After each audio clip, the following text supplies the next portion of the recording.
Amém. Bom dia, pessoal. Eu agradeço a Deus porque eu sei que Ele ama vocês, tem misericórdia de vocês, mesmo eu falando aqui hoje de manhã, tá bom? Deixa eu ver se está funcionando.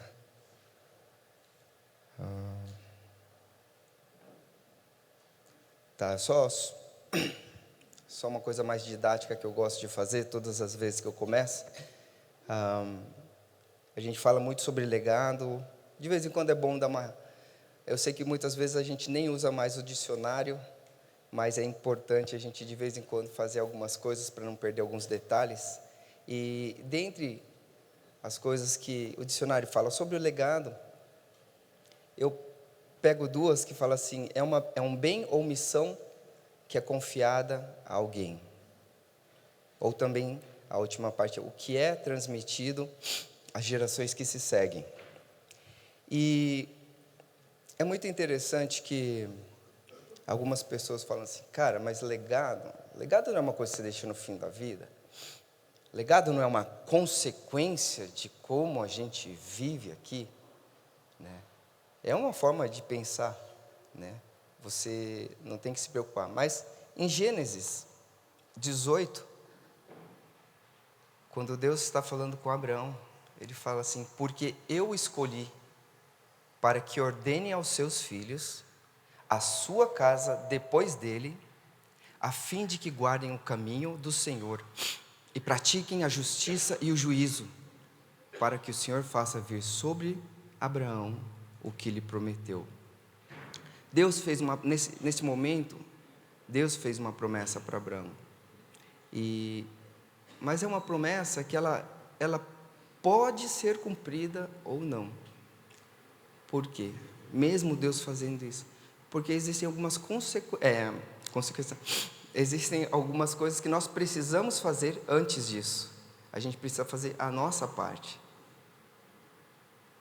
Se a gente não fizer a nossa parte, muitas vezes nós impedimos Deus de trazer as promessas que Ele tem, né? Para que o Senhor faça vir sobre Abraão o que Ele prometeu, as bênçãos. E aí eu gosto de colocar um exemplo, por exemplo, imagina que a sua vida... Pode abaixar um pouquinho o microfone, por favor? Eu ponho mais perto aqui.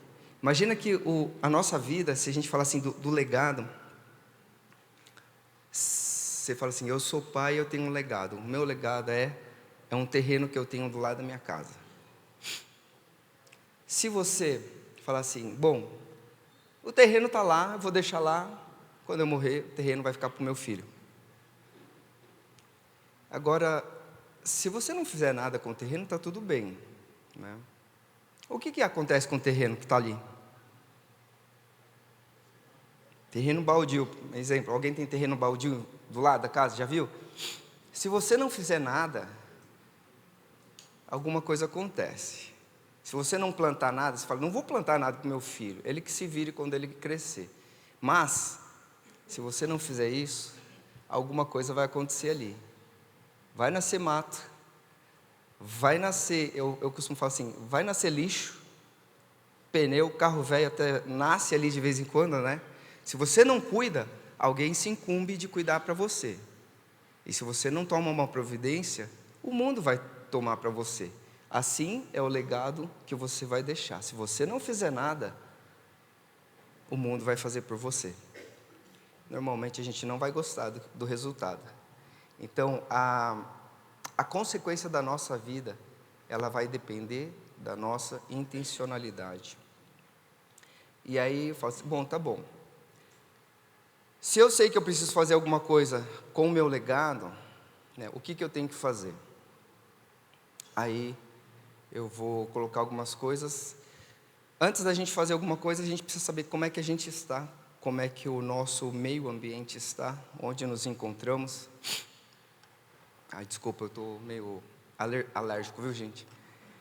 Então, 2022, a Organização Mundial de Saúde falou assim, olha, 129 milhões de pessoas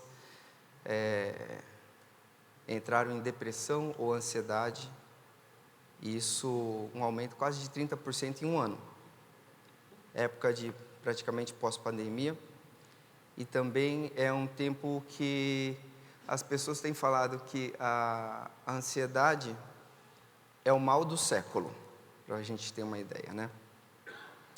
Aí, esse é 2022. Mês passado saiu na Folha registros o quê? Ansiedade entre crianças e jovens já superam os adultos. Aí eu falo, pera um pouquinho, criança ansioso? Eu falei, na minha época, talvez na de vocês, tinha 2 momentos que eu ficava ansioso. 24 de dezembro e dia 9 de maio, no meu caso, tá? Era o único momento que eu ficava ansioso. Agora, a gente está falando que as crianças já estão com problemas de ansiedade e depressão. Crianças e adolescentes já estão tomando tarja preta.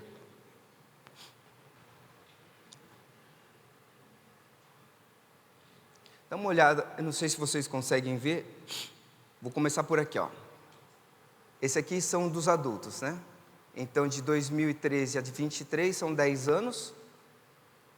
Os adultos, eles saíram daqui, de 30 pontos percentuais para 112 pontos. Aqui é uma taxa por 100 mil pessoas nessa faixa etária. Então, são pacientes do SUS com os transtornos selecionados. Tem ansiedade, esquizofrenia, TDAH, depressão, etc. Mas vamos focar nesse daqui, ó. Então, eles estavam 10 anos atrás, 30 pontos foram para 112. Só que olha as crianças praticamente, eles saíram de 2 para 125. Já passaram os adultos aqui, ó. Os jovens já estão aqui em cima. Agora, se eles estão aqui com seus 10 a 15 anos, imagina quando eles estiverem com 20, 30 anos, como é que vai ser a nossa geração? Como é que nós vamos lidar com tudo isso? Um dado do Watch Foundation, falando sobre nudes de crianças de 7 a 10 anos, eles aumentaram 360% em 6 meses. Acho que isso aqui era período também pós-pandemia, tá?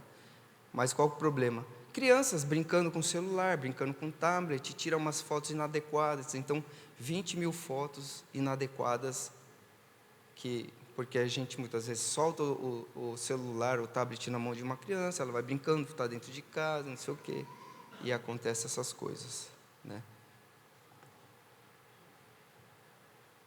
Abandono digital. Eu costumo falar de abandono, pelo menos para mim, eu sempre visualizo abandono quando que é? Quando eu passava algumas cidades grandes e você vê aquelas criancinhas na rua, né, roupinha rasgada, parecendo eu, nariz escorrendo, e largado no meio da rua, e você não vê adulto perto. E eu falo assim, nossa, ali, criança abandonada.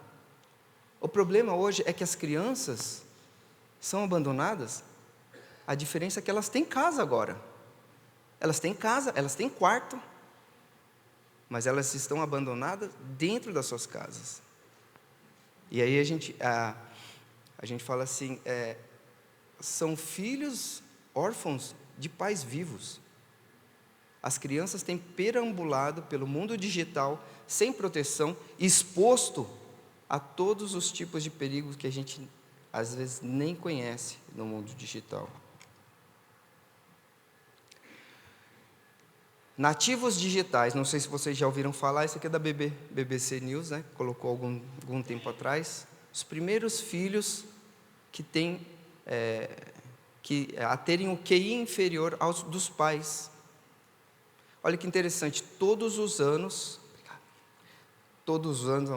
as gerações, os filhos, eles iam sendo melhores, mais inteligentes, cada ano, cada geração, e agora a gente encontra numa geração onde que, pela primeira vez, o QI está sendo mensurado como inferior à da geração anterior.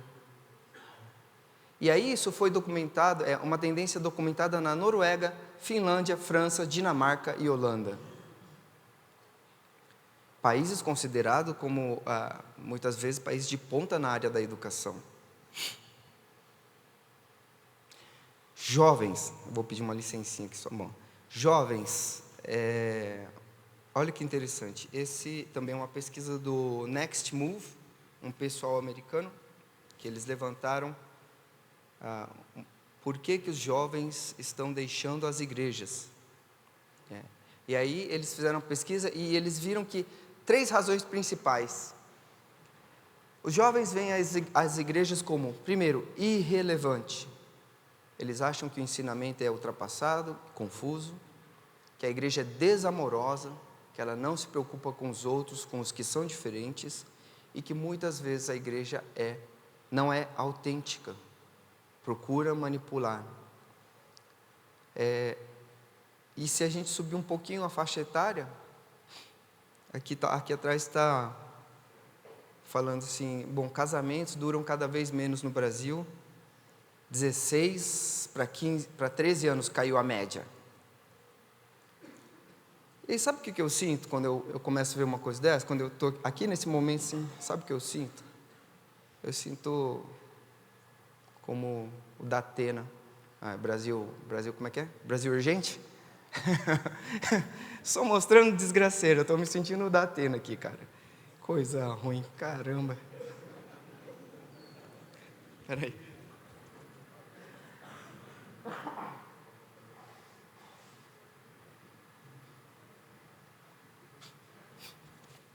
Vamos para a Bíblia, que acho que a gente ganha mais, né?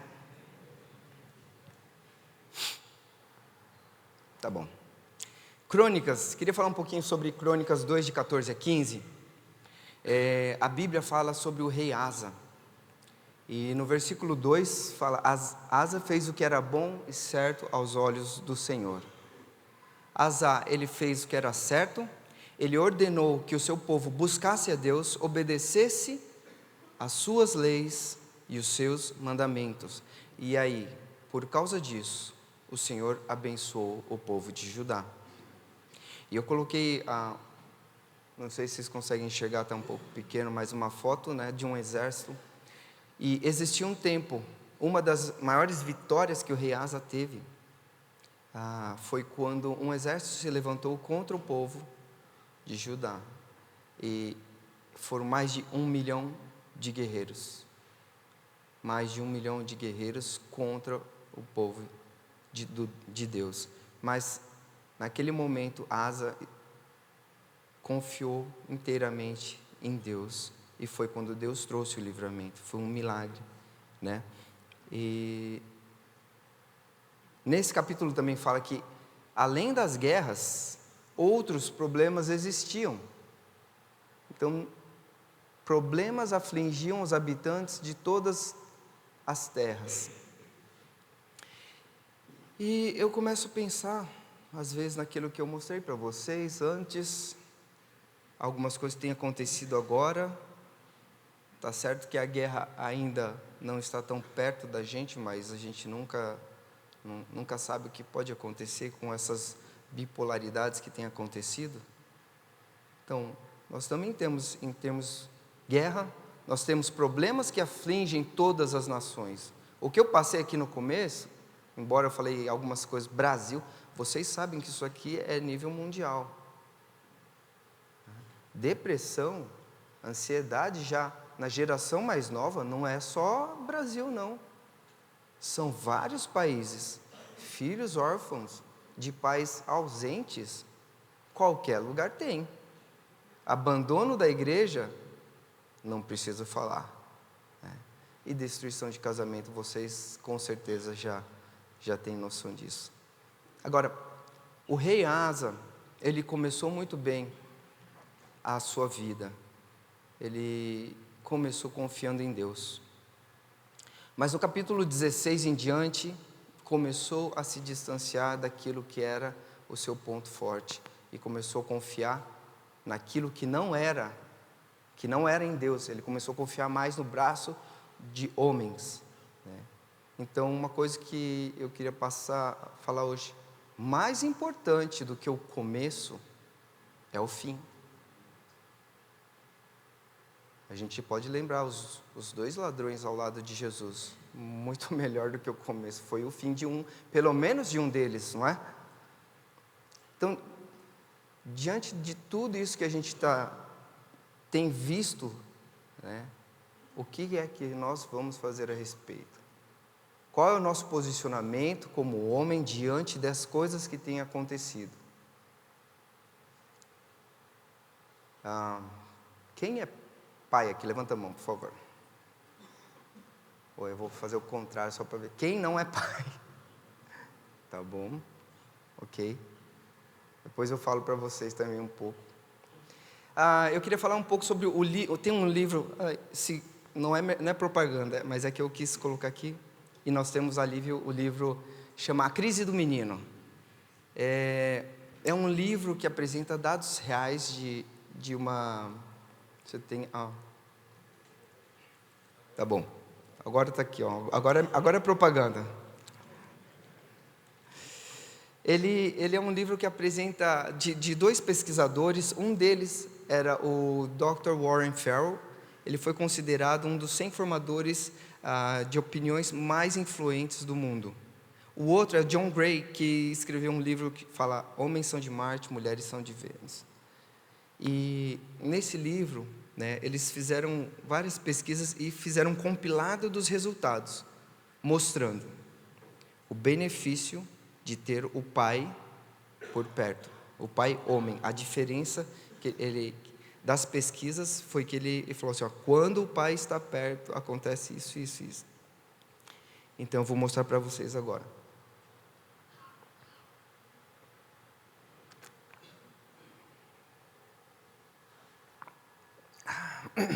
Vamos lá.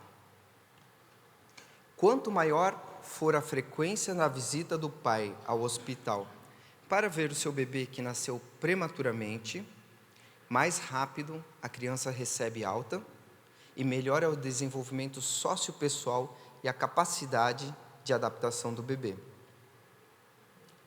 Quanto mais interação um menino tem com o pai antes dos 6 meses de idade, maior é a sua competência mental. Isso tudo foi a base, em pesquisas, tá?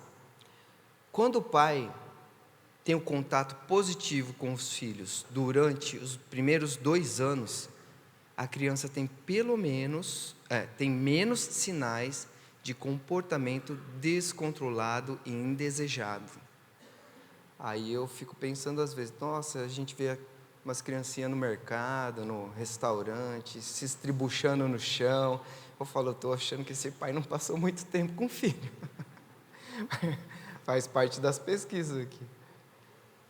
Quanto mais envolvido o pai é, maior é o desenvolvimento verbal de um menino.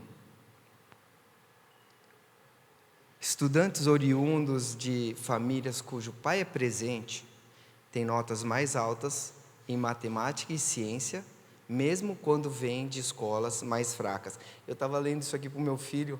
Às vezes eu mostro para eles o que a gente fala e tudo mais. Aí ele falou assim, pai, ainda bem que você é presente, que eu vou bem nas matemáticas e ciências. Eu falei, tá certo, filho, tá vendo? Aliás, os meus filhos, eles foram com a minha esposa lá, eu acho que eles até iam dar uma palavrinha, ajudando a mãe deles com as mulheres lá hoje. Um dia eu trago eles para vocês conhecerem também.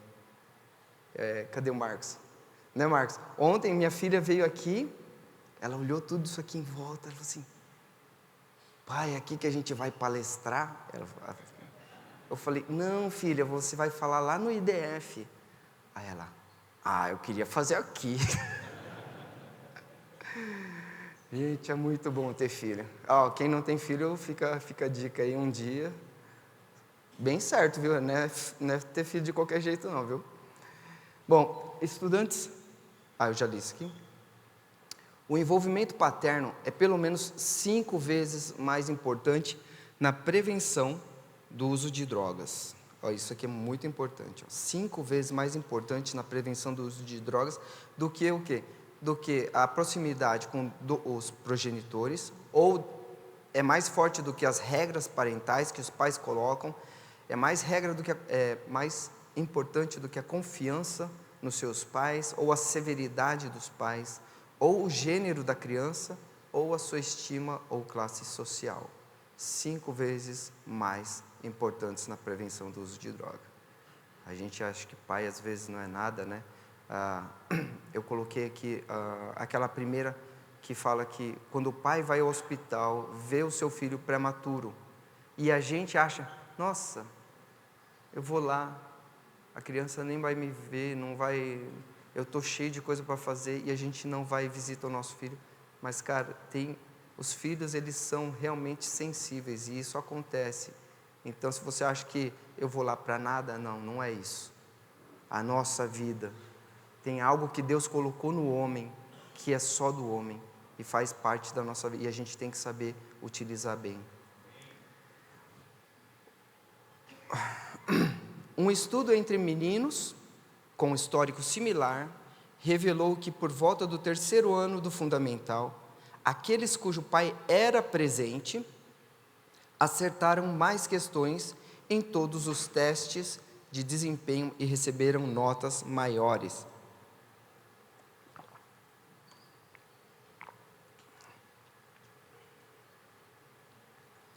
Por volta do 1º ano, meninos e meninas criados em famílias com pais presentes tiveram níveis de QI significativamente mais alto do que aquelas crianças em famílias cujos pais eram ausentes. E às vezes a gente acha que é só uma questão de escola, é só uma questão de mudar, de pôr aula particular ou qualquer outra coisa, ou que a criança não está estudando. E a gente tira essa responsabilidade das nossas costas, e muitas vezes não é. Essa responsabilidade está em nós. Então, essas são algumas coisas que eu tirei do livro. Quem tiver interesse, depois pode passar ali na livraria e adquirir o seu. Por que eu gosto de trazer algumas coisas assim? Porque, como um amigo fala, contra fatos não há argumentos. A gente não tem que ficar discutindo. Isso aqui é fato, é pesquisa, é resultado da pesquisa, não é? Então, eu gosto de trazer isso para trazer uma consciência, nós homens, da importância que nós temos perante os filhos e consequentemente, perante a sociedade.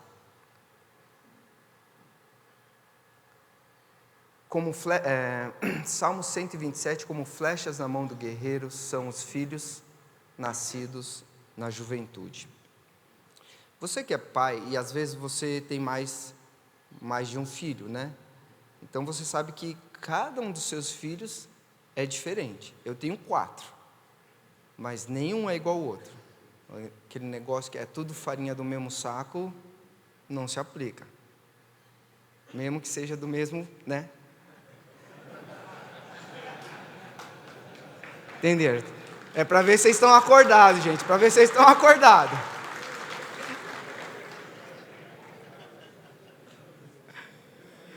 Tá, tem gente acordada aí, que bom. Bom, da mesma forma, a gente está falando de filhos, mas da mesma forma, os guerreiros mais antigos, é lógico, eles, quando faziam as suas flechas, eles pegavam a madeira, o galho, eles tinham que levar ao fogo, fazer o desempenho dela, eles descascavam, eles tinham que balancear a flecha, colocavam a pena atrás. Pergunta, tinha alguma flecha que saía igual a outra? Não. Mas todas as flechas tinham um destino. Todas as flechas iriam ter um alvo. Era trabalhoso, levava tempo, precisava de ter paciência. Assim com os nossos filhos. É a mesma coisa. Se a gente deseja fazer diferença, a gente precisa esforçar, a gente precisa investir tempo, porque os nossos filhos, como eles são as nossas flechas, as flechas não foram feitas para ficar na aljava. Flecha não foi feita para ficar guardadinho. Se ela ficar parada na aljava, ela perde o seu sentido. Você não faz uma flecha para deixar guardada. Por isso que a gente tem que preparar elas. Vou passar um vídeo agora para vocês.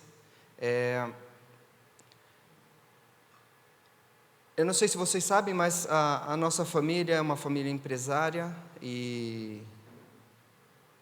por causa disso nós temos negócio e temos família, e quando mistura isso tudo junto, a gente precisa saber cuidar muito bem, né?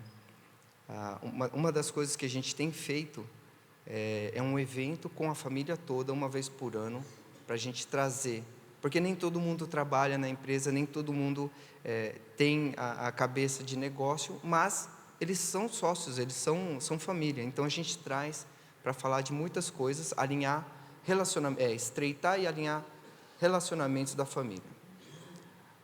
Vamos. Aí.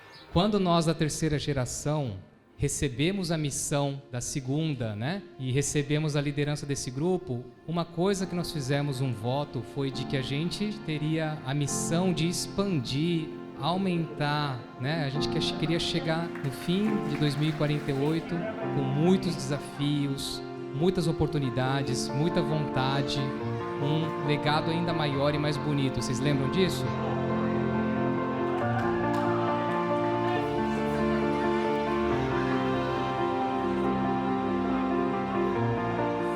Isso só vai ser possível acontecer se a gente trabalhar muito bem a quarta geração.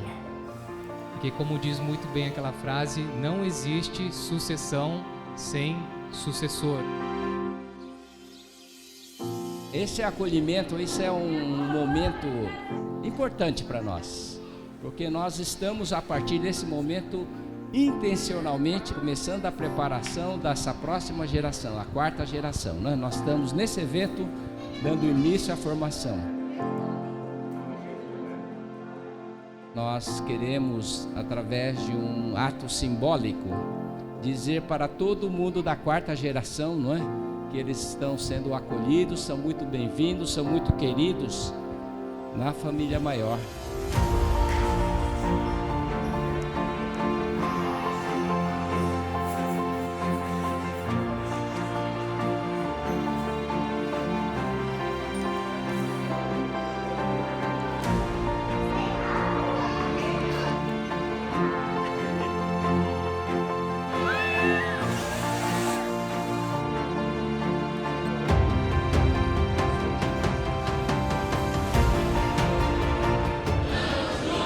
Mais uma vez! Mais uma vez! Tamo junto, turminha!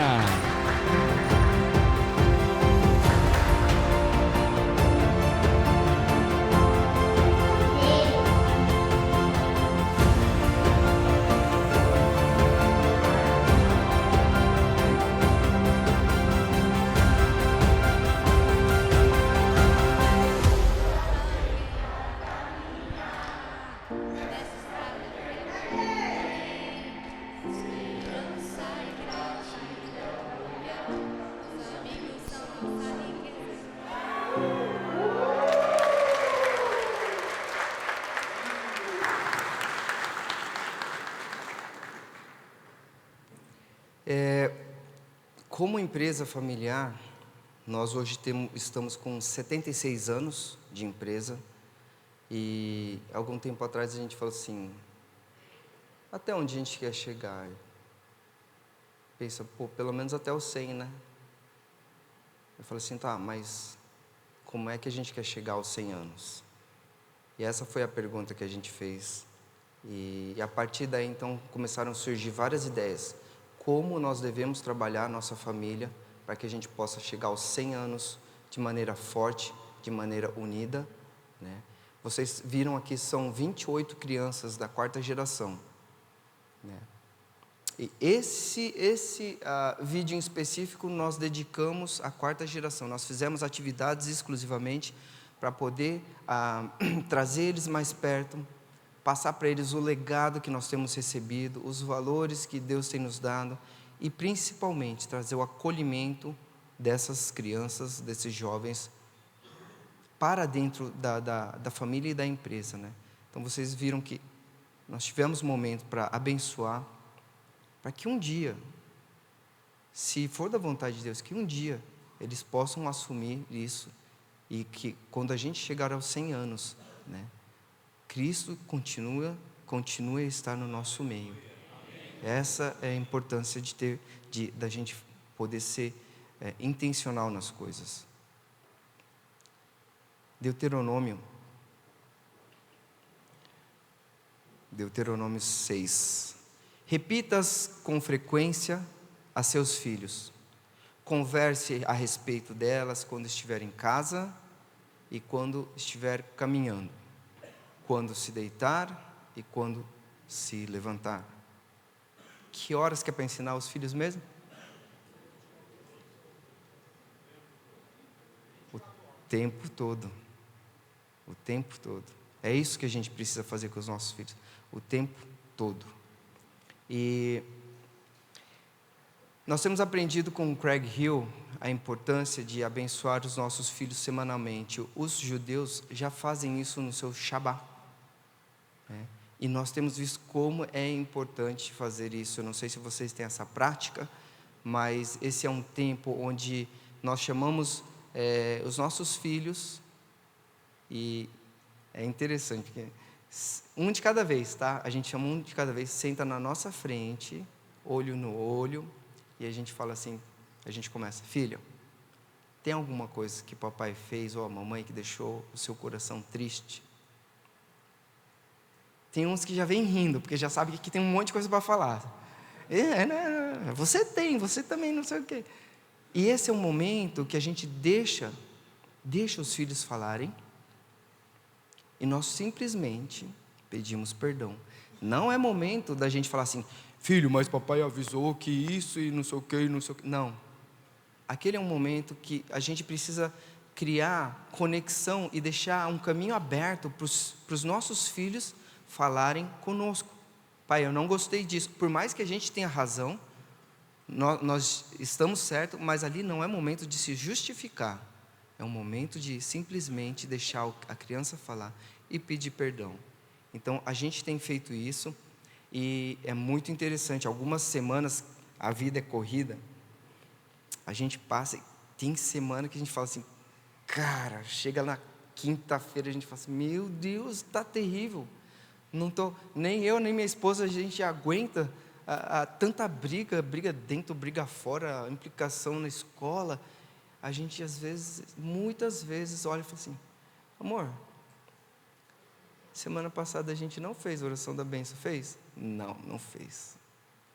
É incrível como as coisas se encaixam. A gente fala assim: a gente não pode perder essa prática.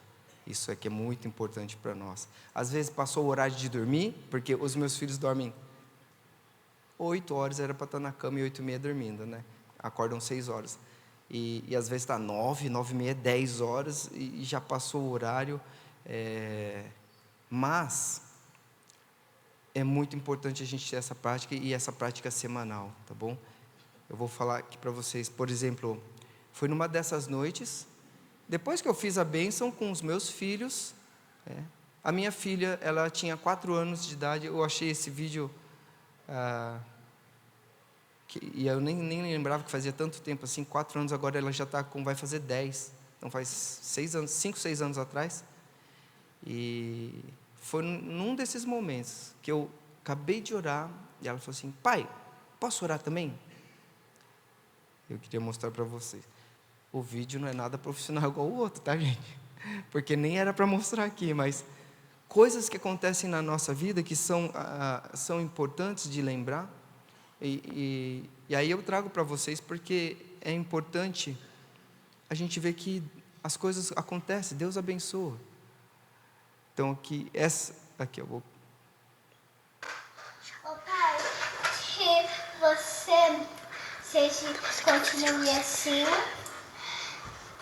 que você cuide da mamãe, que sua vida seja boa,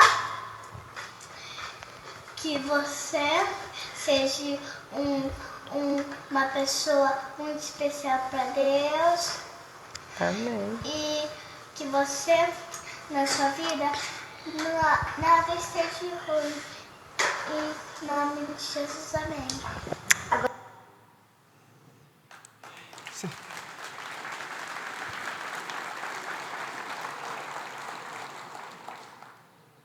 Em todo o tempo, repetir a palavra de Deus em todo o tempo para as crianças, a bênção,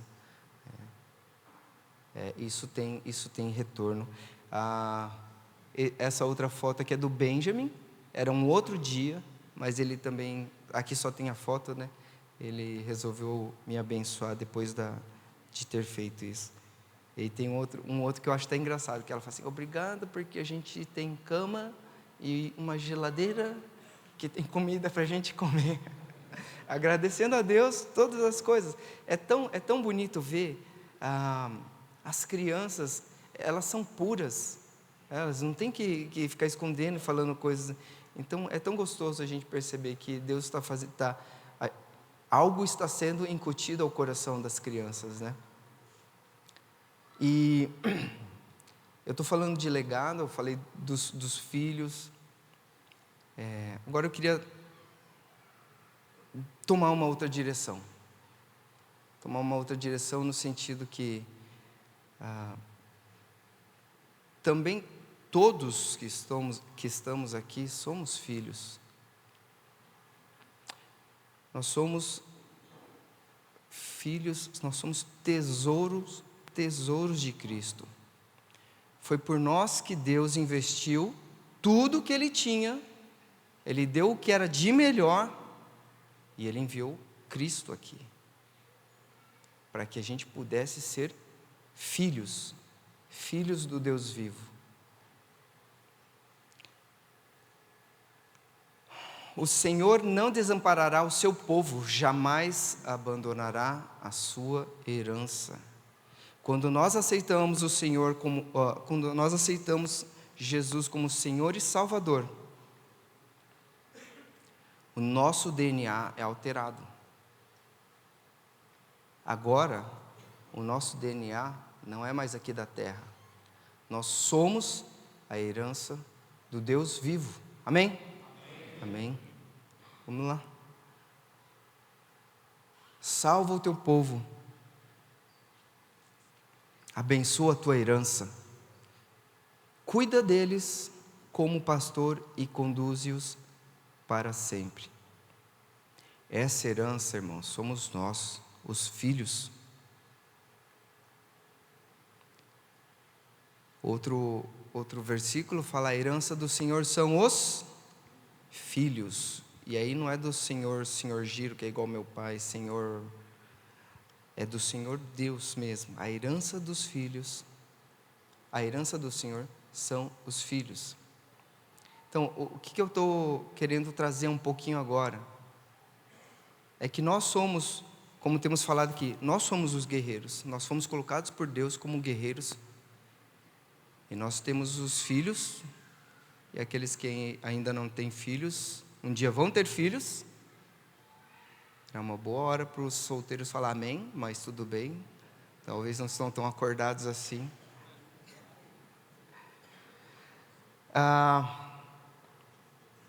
E isso é muito importante. Nós somos guerreiros na nossa família, mas também nós somos flecha, porque assim como eu falei, nós somos filhos de Deus. E Deus espera que nós façamos a nossa parte. Sim. Tem um livro que marcou bastante o tempo que eu estive lendo ele, chama A Última Flecha. É do McManus, e ele fez uma dedicação aos filhos nesse começo. E eu peguei uma parte, eu tirei os nomes, mas eu peguei o contexto dessa introdução que ele colocou, dedicatória que ele pôs no começo do livro dele. Esse foi um pai que entendeu a importância do seu legado, né? E eu queria ler para vocês o que ele escreveu.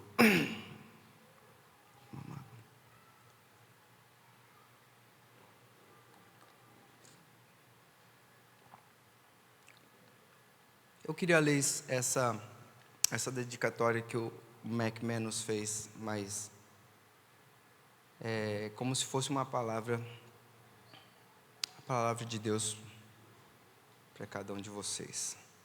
Deixa eu ver se tem aqui. Eu vou ler. Muito depois de eu ter descansado o meu arco e ter atirado a última flecha, ainda haverá flechas voando com precisão. As trajetórias de suas vidas os levarão muito além do território que eu conquistei. Vocês são a ponta da flecha. Vocês são o futuro. Esta é a sua luta. Resetei o arco o máximo que pude e lhes dei toda a força que eu tinha para lançá-los ao voo. Voem longe, com precisão. Cruzem as linhas inimigas. Atinjam o alvo. Libertem os cativos. Continuem atacando até a batalha ser vencida. Papai. Irmãos, sabe, não importa como a gente começa, os perrengues que a gente teve na nossa vida até hoje, ou como foi o início da vida. Às vezes a gente fala assim, poxa, eu queria ter nascido numa família já cristã, uma família evangélica, e meu pai saiu muito cedo, ou eu não sei. Às vezes a gente pensa assim, cara, era tão bom se eu pudesse já, né, ser pelo menos uma segundinha geração, já ia me ajudar muito. Mas de repente Deus te trouxe aqui para falar assim, você é a primeira geração. É a partir de você que eu vou levantar outros. É a partir da sua vida que nós vamos fazer diferença. E é por isso que eu creio que Deus trouxe cada um de vocês aqui.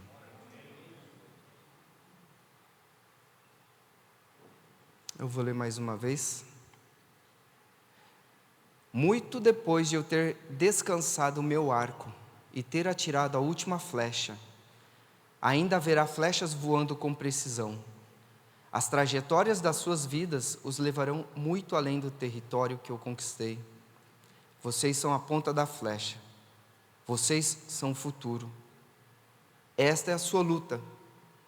Resetei o arco o máximo que eu pude. E lhes dei toda a força que eu tinha para lançá-los ao voo.